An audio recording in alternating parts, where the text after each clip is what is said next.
ಯಾವ್ದು ಮೇಡಮ್? ಅದು ಗೊತ್ತಿಲ್ಲ ಮೇಡಮ್. ಅದು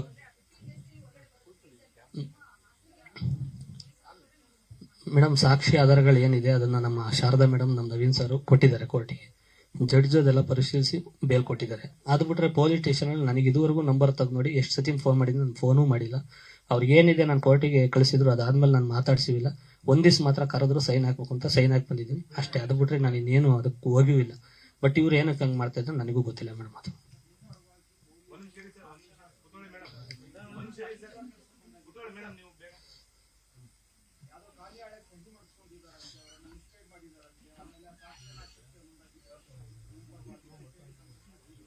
ಗೊತ್ತಿಲ್ಲ ಸರ್. ಅದು ನಾನು ಅದ್ರ ಬಗ್ಗೆ ನಾನು ಏನೋ ಇದು ಮಾಡಿಲ್ಲ. ಯಾಕೆಂದ್ರೆ ನಾನು ರಿಲೀಸ್ ಆದ್ಮೇಲೆ ಸುಮಾರು ಕೆಲಸಗಳು ಬ್ಯಾಲೆನ್ಸ್ ಉಳಿದಿದ್ದು. ಊರಿಗೆ ಹೋದೆ, ಸುಮಾರು ಕೆಲಸಗಳು ಮಾಡಿದೆ. ಸುಮಾರು ಅಂದ್ರೆ ಸಿಕ್ಕಾಬಟ್ಟೆ ಕೆಲಸಗಳು. ನಾನು ಯಾಕಂದ್ರೆ ಮನೇಲಿ ಸಿಕ್ಕಾಬಟ್ಟೆ ಜವಾಬ್ದಾರಿಕೆ ಇಲ್ಲ ಅಂದಿದ್ರೆ ನಾನು ಈ ತರ ಏನೋ ಮಾಡ್ಕೊಂಡು ಸುಮ್ಮನೆ ಕೆರ್ಕೊಂಡು ಏನೋ ಗಾಯ ಮಾಡ್ಕೊಂತಾನೆ ಇದ್ದೆ. ಬಟ್ ಊರಿಗೆ ಹೋಗಿ ಸಿಕ್ಕಾಬಟ್ಟೆ ಕೆಲಸ ಮಾಡಿದ್ದೆ. ನಾನು ರೈತ ಅಂತ ತೋರಿಸ್ಕೊಳ್ಳೋದಾಗ್ಲಿ ಇದು ಮಾಡೋದಾಗ್ಲಿ ಇಲ್ಲ. ಇವತ್ತು ಕೂಡ ನಾನು ಸಿನಿಮಾ ಸ್ಟಾರ್ಟ್ ಮಾಡಿದ್ಮೇಲೆ 2 ವರ್ಷ ನಾನು ಜಮೀನ್ ಕೆಲಸನೇ ಮಾಡಿಲ್ಲ. ಇವಾಗ ಹೋಗಿ ಊರಿಗೆ ಹೋಗಿ ತೋಟ ಎಲ್ಲ ಕ್ಲೀನ್ ಮಾಡಿ, ಒಂದಿಷ್ಟು ಲೋನ್ಗಳು ಕ್ಲಿಯರ್ ಮಾಡಿ, ಏನೇನೋ ಸ್ವಲ್ಪ ಸೊಸೈಟಿ ಲೋನ್ಗಳಿತ್ತು ಅದು, ಆಧಾರ್ ಕಾರ್ಡ್ದು ಏನೇನೋ ಸಿಕ್ಕಾಬಟ್ಟೆ ಕೆಲಸಗಳಿದಾವೆ, ಎಲ್ಲ ಮುಗಿಸಿ ಬಂದಿದ್ದೀನಿ.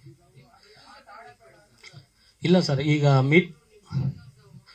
ಡೈರೆಕ್ಟರ್ ಸರ್ನ ಮೀಟ್ ಮಾಡಿದೆ. ಈಗ ಪ್ರೊಡ್ಯೂಸರ್ನ ಮೀಟ್ ಮಾಡಬೇಕು. ಸುಮಾರು ಎಲ್ಲರಿಗೂ ಹೊರಟಾಗಿದೆ. ಈಗ ಮೊದಲಿಗೆ ನನಗೆ ಶಿವಣ್ಣ ಅವರ ಒಂದು ಆಶೀರ್ವಾದಕ್ಕೆ ಕಾಯ್ತಾ ಇದ್ದೀನಿ. ದಿನ ಬೆಳಗ್ಗೆ ಎದ್ರೆ ಒಂದೊಂದು ಸೆಕೆಂಡು ಕೂಡ ಕಾಯ್ತಾ ಇದ್ದೀನಿ. ಅವರು ಒಂದು ಮಾತು ಕ್ಷಮಿಸಿದ್ದೀನಿ ಅಂತ ಅಂದ್ಬಿಟ್ರೆ ನಾನು ಎಲ್ಲೋ ಒಂದು ಉಸಿರಾಡ್ಕೊಂಡು ನಿಜವಲ್ಲೂ ಜೀವನ ಪೂರ್ತಿ ಅವ್ರ ಚಿರಋಣಿಯಾಗಿ ನಾನು ಜೀವನ ಸಾಕೊಂಡು ಒಂದು ಬದಲಾಗಿ ಹೋಗ್ತೀನಿ ಅನ್ನೋದು ನನಗೆ ತುಂಬಾ ಕಾನ್ಫಿಡೆಂಟ್.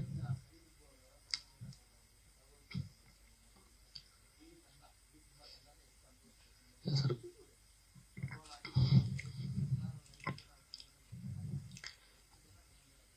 ಗೊತ್ತಾಯ್ತು ಸರ್. ನಾನು ಮಾಡಿದ್ರಿಂದ ಸುಮಾರು ಜನ ಸ್ಟ್ರಗಲ್ ಪಟ್ಟಿದ್ದಾರೆ. ಹೀರೋಯಿನ್ ಮೌನ ಗುಡ್ಡೆಮನೆಯವರು, ಸಂತೋಷ್ ಸರ್ ನಮ್ಮ ಪ್ರೊಡ್ಯೂಸರು, ಯೋಗರಾಜ್ ಭಟ್ರು ಸರ್, ನಮ್ಮ ರಾಮ್ ಸರ್, ಇಡೀ ಚಿತ್ರತಂಡ, ಕರಿಸುಬ್ಬು ಸರ್, ನಾಣಿ ಸರ್, ಎಲ್ಲರಿಗೂ ಕೂಡ ಇಲ್ಲಿಂದಾನೇ ಕ್ಷಮೆ ಕೇಳ್ತೀನಿ. ದಯಮಾಡಿ ನನ್ನ ಕ್ಷಮಿಸಿ. ನನ್ನಿಂದ ಎಲ್ಲರೂ ತಲೆ ತಗ್ಸಂಗಾಗಿದೆ. ಇಡೀ ಸ್ನೇಹಿತರು ನಮ್ಮ ಹಳ್ಳಿ ಕಡೆ ಸಿಕ್ಕಾಬಟ್ಟೆ ಬೇಜಾರಾಗಿದ್ರು. ನಾನು ಮೊನ್ನೆ ಹೋದಾಗ್ಲೂ ಸುಮಾರು ಜನ ಕೇಳ್ತಿದ್ರು, ಸಿನಿಮಾ ಟೈಮಲ್ಲಿ ಹಿಂಗೆ ಆಗ್ಬಿಡ್ತಲ್ಲ. ಸುಮಾರು ಜನ ಅಂದ್ರು. ಕೆಲವರೆಲ್ಲ ನಮ್ಮೂರಲ್ಲೆಲ್ಲ ಸುಮಾರು ಜನ ಕೇಳ್ತಿದ್ರಂತೆ, ನಿಮ್ಮೂರ್ ಹುಡ್ಗನ ಅಂತೆ ಹಿಂಗೆಲ್ಲ ಅಂದೆ. ಸುಮಾರು ಜನ ತಲೆ ತಗ್ಸಿದ್ರ ನನ್ನಿಂದ. ಈಗ ಏನು ಆಶೀರ್ವಾದ ಇವ್ರದೆಲ್ಲ ಸಿಕ್ಕಿದ್ರೆ ಖಂಡಿತ ಇದೆಲ್ಲ ಸರಿಯೋಗುತ್ತೆ ಅಂತ ನಂಬಿದೀನಿ. ಭಗವಂತ ಏನ್ ಮಾಡ್ತಾನೆ ನೋಡ್ಬೇಕು ಸರ್.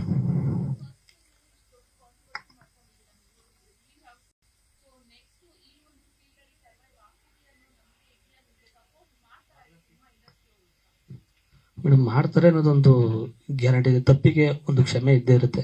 ಆದ್ರೆ ಇದು ದೊಡ್ಡ ತಪ್ಪೆ. ನಾನು ಚಿಕ್ಕ ತಪ್ಪು ದೊಡ್ಡ ತಪ್ಪು ಅಂತ ನಾನು ಹೇಳ್ತಿಲ್ಲ. ದೊಡ್ಡ ತಪ್ಪು ಮಾಡಿದೀನಿ, ಅದಕ್ಕೆ ಕ್ಷಮಿಸ್ತಾರೆ ಅನ್ನೋ ಗ್ಯಾರಂಟಿಲೇ ದಿನ ಒಂದೊಂದು ಸೆಕೆಂಡು ಕೂಡ ಕಾಯ್ತಾ ಇದ್ದೀನಿ. ಈಗ ಶಿವಣ್ಣ ಅವರು ಒಂದೇ ಒಂದು ಒಂದು ಕ್ಷಮಿಸಿದೀನಿ ಅಂತ ಅಂದ್ರೆ ಖಂಡಿತ ಒಂದು ರಿಲೀಸ್ ಆದ್ರೆ ಸಿನಿಮಾ ಒಂದು ಒಳ್ಳೇದಾಗೇ ಆಗುತ್ತೆ. ಯಾಕೆಂದ್ರೆ 3 ವಾರ ಹೋಗಿರುವಂತ ಸಿನಿಮಾ ಮತ್ತೆಲ್ಲೋ ಒಂದ್ ಕಡೆ, ಯಾಕೆಂದ್ರೆ ಸಿನಿಮಾ ಚೆನ್ನಾಗಿದೆ ನೀನ್ ಹಿಂಗ್ ಮಾಡ್ಕೊಂಡ್ಬಿಟ್ಟಿಲ್ಲ ಅಂತಲೇ ಎಲ್ಲಾ ಕಡೆ ಹೇಳಿರೋದು. ಸಿನಿಮಾ ಚೆನ್ನಾಗಿಲ್ವಂತೆ ಅಂತ ಇಲ್ಲಿ ಹೇಳಿಲ್ಲ. ಮತ್ತೆ ರಿಲೀಸ್ ಆದ್ರೆ ಖಂಡಿತ ಆ ಕ್ರೆಡಿಟ್ ನನ್ನ ಜೀವನದ ಭವಿಷ್ಯ ಏನಾರ ಬದಲಾದ್ರೆ ಈ 3 ಜನಕ್ಕೆ ಹೋಗುತ್ತೆ ಮೇಡಮ್ ಕ್ರೆಡಿಟ್. ಇಲ್ಲಿಂದ ನಾನು ನಾಳೆಯಿಂದ ಶಿವಣ್ಣವರ ಬರ್ತ್ಡೇ ಇಲ್ಲಿಂದನೇ ವಿಶ್ ಮಾಡ್ತೀನಿ. ಅಣ್ಣ ನಿಮ್ಗೆ ಹುಟ್ಟುಹಬ್ಬದ ಶುಭಾಶಯಗಳು. ಈ ಬಡ ಕಲಾವಿದ ದಯಮಾಡಿ ತಪ್ಪು ಮಾಡಿದೀನಿ. ನನ್ನ ಆಯಸ್ಸು ಕೂಡ ನಿಮಗೆ ಕೊಡ್ಲಿ ಅಣ್ಣ. ಇಡೀ ಫ್ಯಾಮಿಲಿ ಎಲ್ಲರೂ ಕೂಡ ಬೇಜಾರಲ್ಲಿದ್ರ, ದಯಮಾಡಿ ಕ್ಷಮಿಸಿ. ನಾನು ಯಾಕೆಂದ್ರೆ ನಾನು ಕೃಷಿ ಒಂದು ಆರ್ಕೆಸ್ಟ್ರಾ ಈ ನಂಬ್ಕೊಂಡು ಬಂದಿರೋನು. ನನಗೆ ಯಾವ ಬ್ಯಾಕ್ ಗ್ರೌಂಡ್ ಇಲ್ಲ. ನಿಮ್ಮಂತವ್ರ ಆಶೀರ್ವಾದ ಪಡೆದು ಬೆಳಿಬೇಕು ಅಂತ ಬಂದೆ. ಒಂದು ಷಡ್ಯಂತ್ರಕ್ಕೆ ಬಲಿಯಾಗಿದ್ದೀನಿ. ದಯಮಾಡಿ ಕ್ಷಮಿಸಿ ಅಣ್ಣ.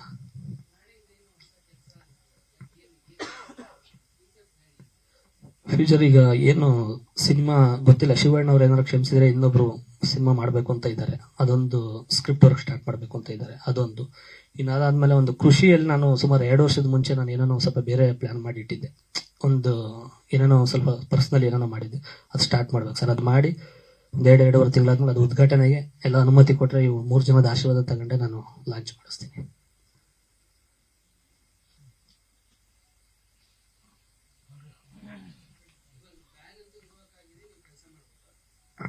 ಸರ್ ಕೆಲಸ ಅಂದ್ರೆ ಉಮೇಶ್ ಅಣ್ಣ ಅವರು ಮನೇಲೆ ಹೇಳಿದ್ರು, ಮತ್ತೆ ತಪ್ಪು ಮಾಡಿದ್ರೆ ಪಕ್ಕಾ ಬ್ಯಾನು, ಇನ್ಮೇಲೆ ಹುಷಾರಾಗಿ ಹೆಜ್ಜೆ ಇಡು, ಕೆಲಸ ಮಾಡ್ಕೊಂಡು ಹೋಗು ಅಂತ ಹೇಳಿದ್ದಾರೆ. ನಾನು ಈ ಮೂಲಕ ಉಮೇಶ್ ಅಣ್ಣ ಅವ್ರಿಗೆ ಥ್ಯಾಂಕ್ಸ್ ಹೇಳಲೇಬೇಕು. ಮತ್ತೆ ನಮ್ಮ ಎನ್.ಆರ್. ರಮೇಶ್ ಅಣ್ಣ ಅವರಿಗೆ ಎಲ್ರಿಗೂ ಕೂಡ ಥ್ಯಾಂಕ್ ಯು ಸೋ ಮಚ್. ಒಂದು ತಪ್ಪಾಗಿದೆ. ಇನ್ನೊಂದು ಕಡೆ ಒಂದು ಕಟೌಟ್ ನೋಡಿದ್ವಲ್ಲ, ಅದು ಈ ದೊಡ್ಡ ತಪ್ಪು ಇಲ್ಲ ಅಂತ ನಾನು ಹೇಳ್ತಿಲ್ಲ. ಇಷ್ಟೊಂದು ಆ ಒಂದು ಕಟೌಟ್ ನೋಡಿದೆ ಒಳಗಡೆ ಹೋಗಿ ಬರೋಷ್ಟೊಳಗೆ ಕಟೌಟ್ ಕಿತ್ತಾಕ್ತಾರೆ. ನಾನು ಸಿನಿಮಾನೂ ನೋಡಿಲ್ಲ ಸರ್.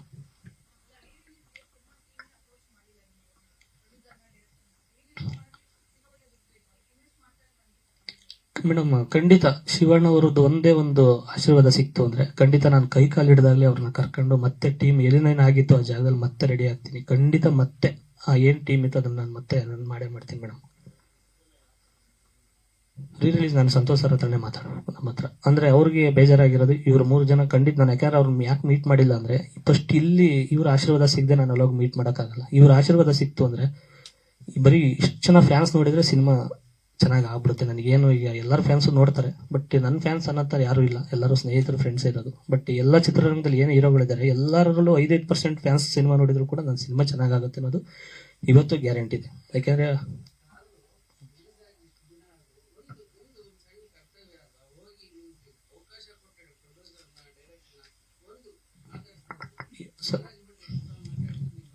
ಇಲ್ಲ ಸರ್ ಮಾತಾಡಿದ್ರು. ನನಗೆ ಇಲ್ಲಿ ಆಗಿರೋದು ಮೇನ್ ಇಲ್ಲಿ ತಪ್ಪು. ಈ ಮುಂಚೆನೆ ಹೋದ್ರೆ 100% ಅವ್ರು ಏನ್ ಹೇಳ್ತಾರೆ ಅಂದ್ರೆ ನಾನು ಫೋನು ಮಾಡಿದ್ದೀನಿ ಮೆಸೇಜು ಮಾಡಿದೆ ಇಲ್ಲಿದ್ದಾರೆ ಏನ್ ಕತೆ ತಿಳ್ಕೊಳಕ್ಕೆ.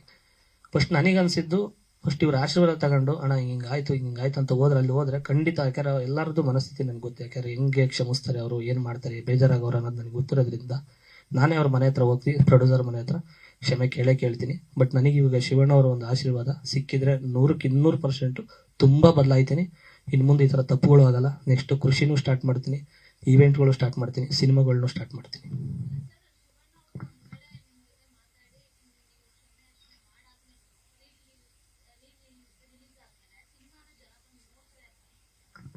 ನೋಡ್ತಾರೆ ಮೇಡಮ್ ಖಂಡಿತ. ಯಾಕೆಂದ್ರೆ ಜನಕ್ಕೆ ಇದೇ ಬೇಜಾರಾಗಿ ಎಲ್ಲರಿಗೂ ಬೇಜಾರಾಗಿರೋದು ಅಷ್ಟೇ. ಇವ್ರು 3 ಜನ ಕ್ಷಮಿಸಿದ್ರೆ ಗ್ಯಾರಂಟಿ ಈ ಸಿನಿಮಾ ರಿಲೀಸ್ ಆದ್ರೆ ನೋಡ್ತಾರೆ ಅನ್ನೋದು ಗ್ಯಾರಂಟಿ ಇದೆ ಮೇಡಮ್. ಪಕ್ಕ ನೋಡ್ತಾರೆ ಮೇಡಮ್. ಇದು ರಿಲೀಸ್ ಆದ್ಮೇಲೆ ಇನ್ನೊಂದು ಪ್ರಾಜೆಕ್ಟ್ ಏನಿದೆ ಅದನ್ನ ನಾವು ಮಾತಾಡ್ಬೇಕು. ಫಸ್ಟ್ ಇದು ಸಿನಿಮಾ, ಯಾಕಂದ್ರೆ ನನ್ನ ಕನಸು ಈ ಸಿನಿಮಾ ಸ್ಟಾರ್ಟ್ ಆಗ್ಬೇಕಾದ್ರೆ ಸುಮಾರು ಅಡೆತಡೆಗಳು ಬಂದವೆ. ನಿಮಗೆ ಸಿನಿಮಾ 3 ವರ್ಷದ ಮುಂಚೆ ಸ್ಟಾರ್ಟ್ ಆಗಿದ್ದು ಸರ್. ಇದು 3 ವರ್ಷದ ಮುಂಚೆ ಸ್ಟಾರ್ಟ್ ಆಗಿ ಒಬ್ರು ಡೈರೆಕ್ಟರ್ ಬಂದು ಇವನಿಗೆ ಈ ಹೊಸ ಹೀರೋಗೆ ನಾನು ಡೈರೆಕ್ಟ್ ಮಾಡ್ಬೇಕಂತ 1.5 ತಿಂಗಳು ಟೈಮ್ ವೇಸ್ಟ್ ಮಾಡಿ ಅವ್ರು ಒಂದ್ಸತಿ ಹೋಗಿ ಇನ್ನಿಬ್ರು ಬಂದು ಅವ್ರು 6 ತಿಂಗಳು ಸ್ಕ್ರಿಪ್ಟ್ ವರ್ಕ್ ಮಾಡ್ತಾ ಇದ್ದೀನಿ, ಇಲ್ಲಿ ಮಾಡಲ್ಲ ಮೈಸೂರಿಗೆ ಹೋಗಿ ಮಾಡ್ಬೇಕು, ಅಲ್ಲೋಗಿ ಮಾಡ್ಬೇಕು ಅಂತ ಸುಮಾರು ಅವ್ರು ಒಂದು 6-7 ತಿಂಗಳು ಟೈಮ್ ವೇಸ್ಟ್ ಮಾಡಿ ಅವ್ರು ಚೇಂಜ್ ಆಗಿ ಆಮೇಲೆ ರಾಮನಾರಾಯಣ ಸರ್ ಬಂದು ಸಿನಿಮಾ ಸ್ಟಾರ್ಟ್ ಆಗಿ ರಿಲೀಸ್ ಆಗಿದ್ದು.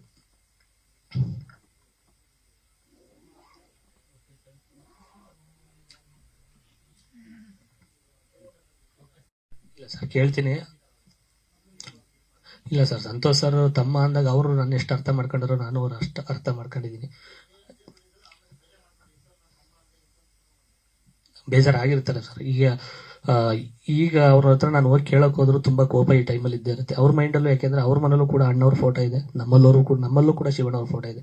ನಾನು ಈ ಕೇಸ್ ಆದ್ಮೇಲೆ ನನ್ನ ಫೋಟೋ ಇದೆ, ಮುಂಚೆಯಿಂದಲೂ ಕೂಡ ಕರ್ನಾಟಕ ದಮನಕ ಶ್ರೀಕಂಠ ಮೂವಿಯಿಂದಲೂ ನಮ್ಮಲ್ಲಿ ಫೋಟೋ ಇದೆ. ಅವರು ಅಣ್ಣವ್ರ ಫೋಟೋ ಇಟ್ಟಿರೋದ್ರಿಂದ ಅವ್ರ ಮೈಂಡಲ್ಲಿ ಇರುತ್ತೆ ಫಸ್ಟ್ ಶಿವಣ್ಣ ಅವ್ರಿಗೆ ಕ್ಷಮಿಸ್ಲಿ ಆಮೇಲೆ ನಾವು ಮಾತಾಡೋಣ ಅನ್ನೋದು ಅವ್ರ ತಲೆಯಲ್ಲಿ ಇರುತ್ತೆ. ಹಂಗಾಗಿ ಫಸ್ಟ್ ಈ ದೊಡ್ಡವ್ರ ಆಶೀರ್ವಾದ ತಗೊಂಡು ಅವ್ರ ಮನೆಗೆ ಹೋಗ್ತೀನಿ. ನಾನು ಕೈ ಕಾಲಿ ಹಿಡ್ದಾಗ್ಲಿ ಈ ಸಿನಿಮಾ ಮತ್ತೆ, ಯಾಕಂದ್ರೆ ನನ್ನ ಕನಸು ಸರ್. ನಾನು ಕಟೌಟ್ ಅಲ್ಲ, ನಾನು ಇದಲ್ಲ ಏನೂ ನೋಡಕ್ಕಾಗಿಲ್ಲ. ಸಿನಿಮಾನೇ ನೋಡಿಲ್ಲ ಸರ್, ನಾನು ಸಿನಿಮಾನೇ ನೋಡಿಲ್ಲ, ಡಬ್ಬಿಂಗ್ ಕೊಟ್ಟಿದ್ದಷ್ಟೇ.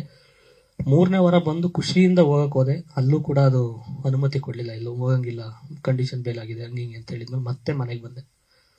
ಇದೊಂದು ಎಲ್ಲರೂ ಕೂಡ ಒಂದು ಇದಕ್ಕೆ ಸಪೋರ್ಟ್ ಮಾಡಿ.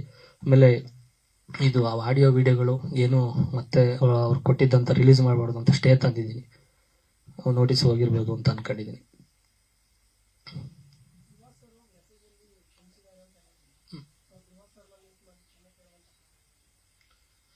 ಇಲ್ಲ ಮೀಟ್ ಮಾಡೇ ಮಾಡ್ತೀನಿ. ಮತ್ತೆ ಅವ್ರು ಕೇಳಿಲ್ಲ ನೆನ್ನೆಲೆ ಇದ್ರಲ್ಲಿ ಟೀಸರ್ ಅಲ್ಲಿ ಇದ್ರಲ್ಲ, ಹಂಗಾಗಿ ನಾನು ಮೀಟ್ ಮಾಡಿ ಮುಂದಿನ ದಿನಗಳಲ್ಲಂತೂ ಮೀಟ್ ಮಾಡೇ ಮಾಡ್ತೀನಿ. ಅವ್ರು ಏನಂತಂದ್ರೆ ಮೇನ್ ಅವ್ರು ಹೇಳ್ತಾರದು ಒಂದೇ, ನಂದು ಬಿಟ್ಟಾಕು ಶಿವಣ್ಣ ಅವರು ದರ್ಶನ್ ಸರ್ ಸೀನಿಯರು, ಅವ್ರನ್ನ ಮೀಟ್ ಮಾಡು ಅಣ್ಣ, ರಿಲೀಸ್ ಮಾಡಬೇಕು ಅಂತ ಅನ್ಕೊಂಡಿದ್ದೆ ಅಣ್ಣ, ನೀವೆಲ್ಲ ಆಶೀರ್ವಾದ ಮಾಡಿದ್ರಿ ಅಂದೆ. ಅವ್ರು ಒಂದೇ ಮಾತು ಹೇಳಿದ್ದು, ಆ ಟೈಮಲ್ಲಿ ಬಾ ಏನ್ ಬೇಕು ನಾನು ಸಪೋರ್ಟ್ ಮಾಡ್ತೀನಿ, ಫಸ್ಟ್ ಆ ಸೀನಿಯರ್ನ ಮೀಟ್ ಮಾಡು, ಅವ್ರ ಆಶೀರ್ವಾದ ಅಂತ ಹೇಳಿದ್ರು. ಖಂಡಿತ ಅದಕ್ಕೆ ಮೀಟ್ ಮಾಡ್ತಾ ಇದ್ದೀನಿ. ಸುಮಾರು ಅವ್ರನ್ನ ಫಾಲೋ ಮಾಡ್ತಾನೆ ಇದ್ದೀನಿ, ಆಗ್ತಿಲ್ಲ. ಹಾಗಾಗಿ ಮಾಧ್ಯಮ ಮಿತ್ರರಲ್ಲಿ ಕೇಳ್ಕೊಳ್ಳೋದು, ನೀವೇ ಒಂದು ಅವ್ರ ಹತ್ರ ಒಂದು ಏನೋ ಮಾತಾಡಿದ್ರೆ ಆಗ್ಬೋದಾ ಅಂತ ನಾನು ಒಂದು ನಿಮ್ಮನ್ನು ನಂಬಿ ಬಂದಿದ್ದೀನಿ ಅಷ್ಟೇ. ಈ ಒಂದು ಪುಟ್ಟ ಕಲಾವಿದನ್ನ ದಯಮಾಡಿ ನೀವೇ ಇಲ್ಲಿಂದ ಒಂದು ಹೊಸದಾಗಿ ಒಂದು ಮಾಡ್ಕೊಡ್ಬೇಕು ಕೇಳ್ಕೊತೀನಿ.